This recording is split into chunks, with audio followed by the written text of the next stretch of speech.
Now you may think that I'm going to start this video by being pissed off and like go crazy off on the team, but I'm just numb at this point, so we're going to go quickly into this. How's it going? My name's Colin Winters. I'm the host of Panthers Place, and we are going over the loss to the Lions, 24-42. So the reason I'm not crazy raving upset about this one is because I expected this. This was the last of the incredibly winnable games that we had before the bye week, or the Minnesota one was, so that's why I was so upset about not getting our win there. Next game we have is against the Dolphins, which is the best offense in the league.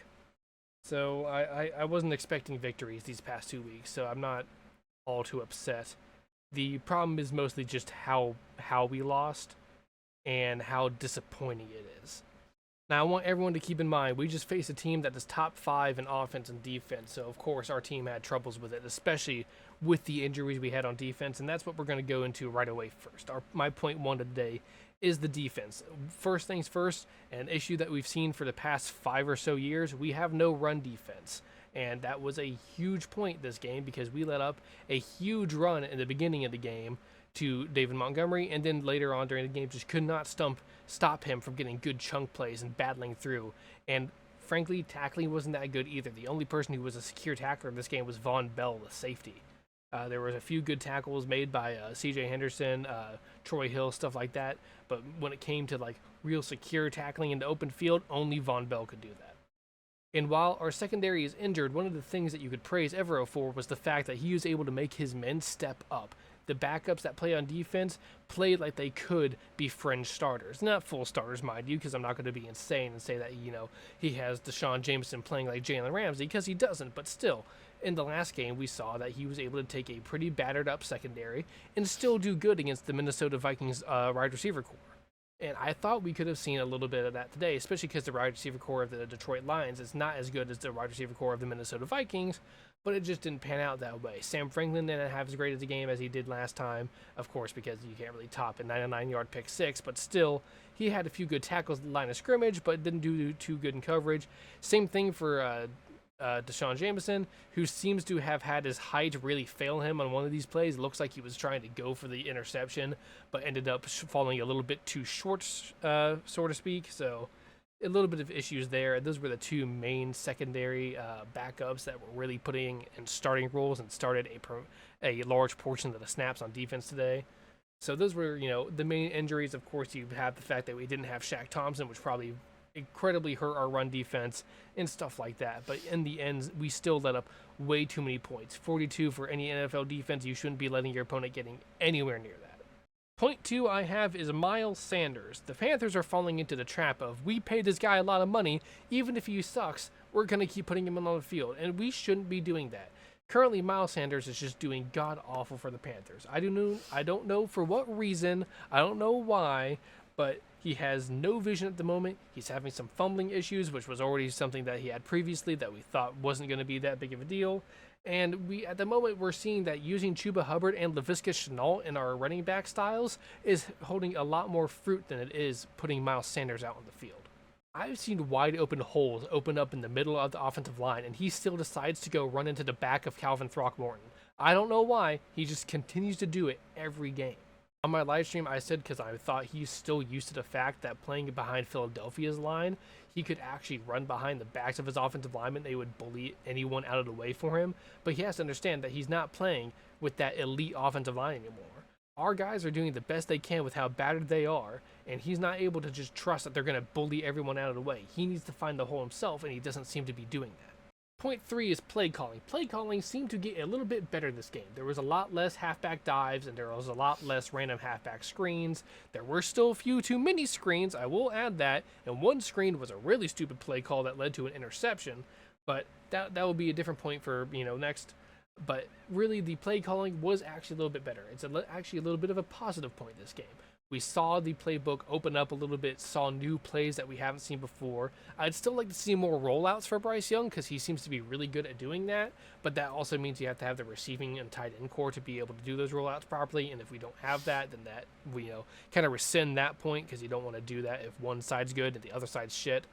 But Bryce Young seems to be good at doing that, and if you trust your receivers to do that, I do want to see more rollouts come for this offense. But overall, we did see stuff that kind of looks out of Tampa Bay's playbook, really, and which is, of course, a pretty good playbook. But yeah, we saw a little bit better play calling. I don't know if Thomas Brown was actually officially giving play calling duties this game. I saw him and Frank talking on the sidelines at one point, but I'm not too sure of what happened there. And now the biggest point of the day, Bryce Young. Bryce Young had 2 interceptions this game. One of them was just a fantastic play by Aiden Hutchinson.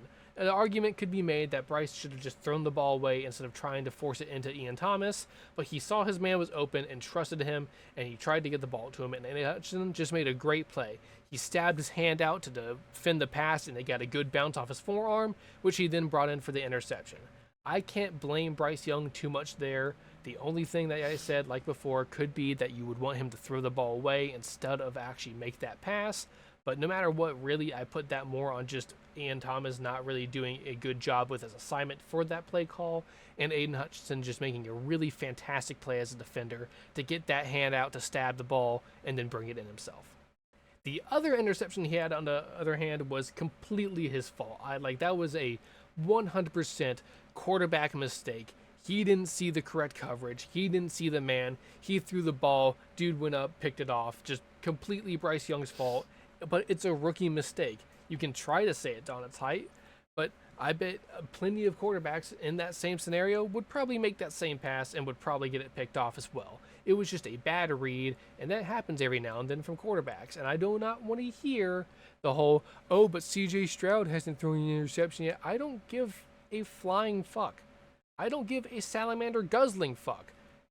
CJ Stroud is not Bryce Young. He's not our quarterback. I don't give a single flying fuck what he's doing over in Houston. I hope he's doing well. I hope he has a good career. He's a good kid. He's not my quarterback, so I don't care. I'm analyzing my quarterback, not someone else's. Because if you look at those interceptions, you take one away because it wasn't really his fault, and he still only has 1 interception. He threw 3 touchdowns this game, and he had a pretty good yardage as well. We're showing steady improvement with Bryce Young with his anticipation, stepping up in the pocket, and using his legs. There was a few times where I thought he was a little bit slow to anticipating the pressure closing in around him when it came to his tackles. But still, that is stuff that will be learned on, checked on film, and he will see how he can improve upon that when it comes the next game. And still, he had this best game of his year so far against a top 5 defense. You can't really scoff at that too much. There is a lot to be upset about this team about, but the way Bryce Young played isn't really that much of a big deal, because those 2 interceptions, that's still not enough for us to get the win. Say both of those did not happen. More than likely our offense stalls out anyway, and say they were even turned into touchdowns. What are we going to do? Tell me, what are we going to do? You could argue momentum, but Panthers fans, we don't have momentum. We just don't. That is the honest answer to that rebuttal. We do not have momentum at all. Every time we think we do, it gets cut down immediately by a play that's a loss for yards, a sack, anything, or just a play for no gain. Because the play calling usually just goes to something fantastic happened. Great, just do a halfback dive after that. That's the issue we're still having. We saw it get better this game, but we still have no momentum as a team. We still have no chemistry. We have no identity. So even if those 2 interceptions happen to turn into scoring drives, I don't think much would have happened because our defense still would have had the same issues that they had the entire game. I was hopeful. I was thinking maybe there's a chance that we could have stolen a win from the Lions. And there's still a chance we can steal a win from the Dolphins. This is the NFL. Anything can happen. But so far, we just don't know what the future holds for the Carolina Panthers. And we just have to be patient. If you are the type of person right now who can look at Bryce Young, his first year, played only 4 games, and say that he is a bust, I'm sorry, you don't know football in the slightest. If you can look at the other 2 quarterbacks and say that's the reason he's a bust, you don't know football in the slightest. If you do not know how a player will pan out from college. The NFL draft is nothing but a crapshoot to players who you think do well, and the only reason they have first-round grades to 7th-round grades are because you're just rolling the dice on the probability that they pan out well. You pick the quarterback, you pick the first-rounder based off of how high of a chance he has to translate his skills to the NFL. But you still never know. That's how you have guys in the first round who end up flopping. And you can't ever tell who that guy will be until around the second or third year of his career. That's why draft grades at the end of a draft suck, because you don't know what that dude's going to be like until he plays a snap of NFL football, and even then, you can't grade him off the first year alone because it takes time to get to the speed of the game. I'm withholding all of my Bryce Young is a bust feelings, even though sometimes I will start to have the sinking feelings like, oh, what if he is a bust? But then I have to remember, it's his first year, only his fourth game playing, and he is a rookie that needs time. We have forced him into a terrible situation, and we can do nothing but try our best as fans of this football team to support him.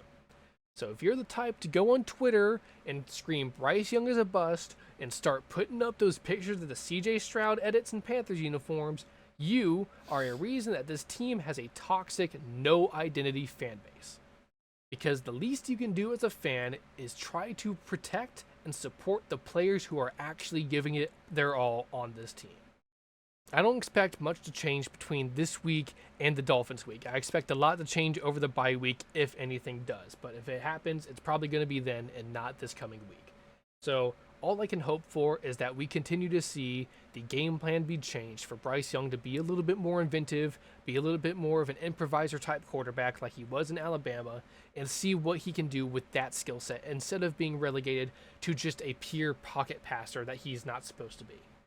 No matter what happens, though, until his second or his third year, I will be putting my fucking energy behind Bryce Young no matter what happens, because that is what a good fan does. We've picked our quarterback, and you can only hope that he pans out well and give him the support he needs as a fan. Your only job as a fan is to support this team, and if you're failing at simply doing that for the player that is not the issue, then I don't know why you're even here. Because, yeah, you can dog on Frank Reich because he's done a terrible job so far. You can dog on Miles Sanders because he hasn't done his job. Ian Thomas, stuff like that, even though Ian Thomas did have a pretty good catch this game. Surprising, I know. But you can dog on all of them because they're not doing their job. It doesn't look like they're playing their hardest. But when it comes to Bryce Young and other receivers like DJ Chark, Laviska Shenault, Adam Thielen, dogging on them, it makes no sense. They're trying their hardest. They're showing that they're going out there and giving 110% every snap. So dogging on them just because you're angry at the front office and the ownership, you are doing it a service to one, yourself and your own attitude and positivity, and the players. These players are not just chess pieces to a game that we get to watch, not inanimate objects. These are real people. And trust me, no matter how many times they say they don't care what the fans think or they're just focusing on playing ball, these guys probably go up and find their names on social media to try to see what people think of them. Because no matter what, they're humans and they end up caring about what people think no matter how little they supposedly think they do.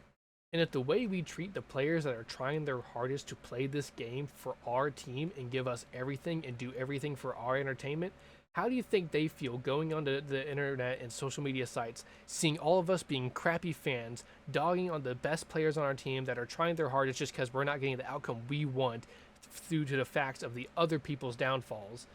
Why would they want to play hard anymore? This team's already playing slow because it feels like they're not getting the motivation they need in the locker room. The least we can do as fans is give them the motivation online. Everyone is entitled to how frustrated they are, but you have to make sure that you do not misplace that frustration. Try to be smart with who you're angry at and who you start dogging on the internet, who you start to give the blame to. Be very careful with that because you as a fan have one job, and I've said this before over and over again in this video. It is to support the team. Anyway, I will get off my soapbox now. I got chores to do, so thank you all very much for watching, and I'll see you guys in the next video. Goodbye.